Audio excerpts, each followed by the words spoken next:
মই ভাবো যে অসমৰ মুখ্যমন্ত্ৰীয়ে অসমৰ মহিলাসকলৰ ওপৰত যি মন্তব্য প্ৰকাশ কৰিছে তাৰ পাছত আচলতে অসমৰ মুখ্যমন্ত্ৰী গ্ৰেপ্তাৰ হ'ব লাগে।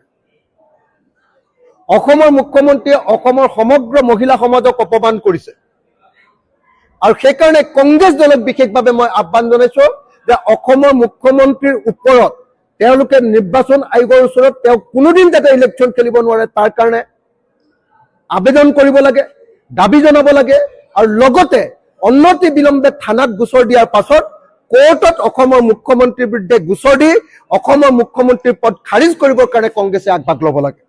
আৰু লগতে মই অসমৰ সমগ্ৰ অসমৰ মহিলা সমাজক বিশেষকৈ নাৰী সংগঠনসমূহক আহ্বান জনাইছো, মহিলা সংগঠনসমূহক আহ্বান জনাইছো যে সকলোৱে মিলি অনতি বিলম্বে মুখ্যমন্ত্ৰী হিমন্ত বিশ্ব শৰ্মাক গ্ৰেপ্তাৰ কৰিব লাগে বুলি ৰাজ্যজুৰি আন্দোলন কৰি তুলিব লাগে। কাৰণ মুখ্যমন্ত্ৰীয়ে সমগ্ৰ অসমৰ মহিলা সমাজক অপমান কৰিছে।